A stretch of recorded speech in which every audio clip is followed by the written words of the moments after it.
Driver driver এই দেখ কত টাকা নিয়ে আসছি, তারপরও তুই এই টাকার বিনিময়ে আমার বোনের চাহিদা মিটাবি। এই নে টাকা ধর, কত টাকা আরো লাগবে। এই ড্রাইভার, এই তুই আমার কথা বুঝিস না? তোকে ডাকলে কেন আসিস না? কিসের জন্য আসিস না? তুই কি জানিস না আমার হাজবেন্ড প্রবাসে থাকে, আর একটা প্রবাসীর স্ত্রীর মনের ভিতর কত জ্বালা যন্ত্রণা তুই বুঝিস না কেন? আমি যে তোকে ডাকি তুই আমার কথা কি শুনতে পাচ্ছিস না? আমি বুঝে কি করব? কি করবি মানে? তুই তারপরও তোকে এত কথা বলছিস তারপরও তুই বুঝিস না? এই আমার একটা চাহিদা আছে, আমার মনের একটা জ্বালা আছে, তুই আমার জ্বালাটা মিটাবি, এজন্য তো তোকে আমি ডাকি। আমি স্রেফ আপনার বাড়ির ড্রাইভার, আপনার গাড়ি চালাই, অন্য কিছু না।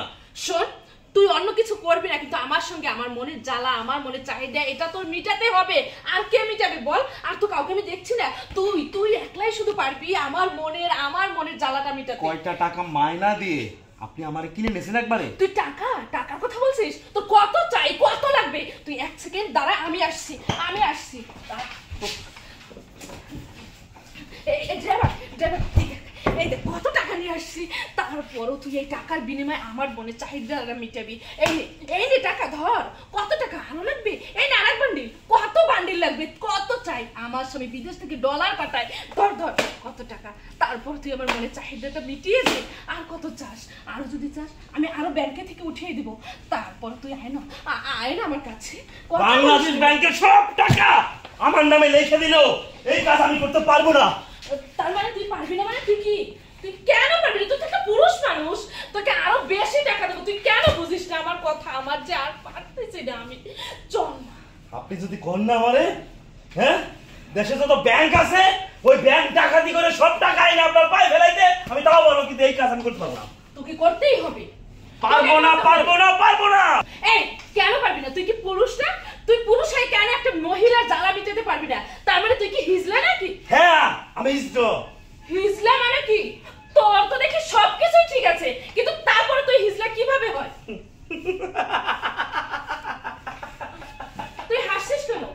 উপর থেকে সবকিছু ঠিক দেখলেও ভিতরে আমার কিছুই ঠিক নেই। মানে কি বলছিস তুই? মানে কি বলছি আমি একটা ড্রাইভার আপনার বাড়ির, তাই না? হ্যাঁ। কোনো এক সময় আমি ড্রাইভার ছিলাম না। তো কি ছিলি?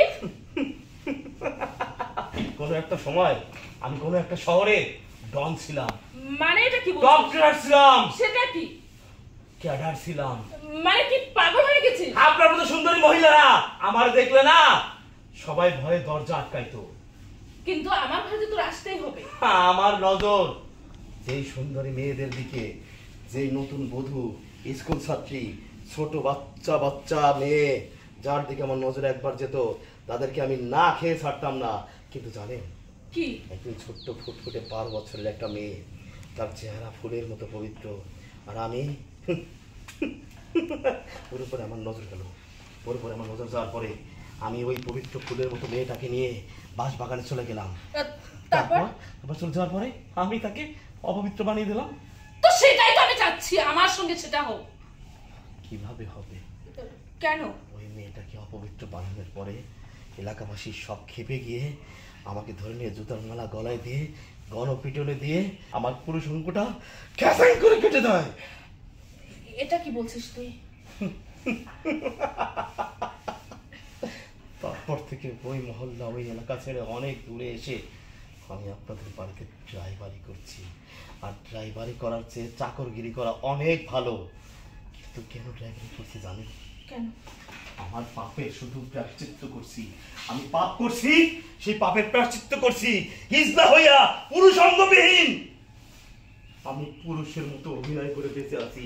আর আপনার স্বামী বিদেশ থাকে না? আপনার স্বামী টাকা পয়সা পাঠায় না? এই যে টাকার বান্ডিলগুলো কি পাঠাইছে? আপনার স্বামী পাঠাইছে না? তাহলে আপনার স্বামীরে, আপনার যৌবন জ্বালা অন্য পুরুষের সাথে মিলে যাইয়া কেন স্বামীরে ঠকাইয়া আপনি পাপ কামাচ্ছেন? পাপ করলে তার শাস্তি পেতেই হবে, যেমনটা আমি পাচ্ছি। বুঝতে পারছেন? আবুলটা তো ঠিক কথাই বলে গেল। না আমার স্বামীর কষ্টের টাকা পাঠিয়েছে, কষ্ট করে টাকা পাঠিয়েছে, এই টাকা দিয়ে আমি আমার নিজের যৌবন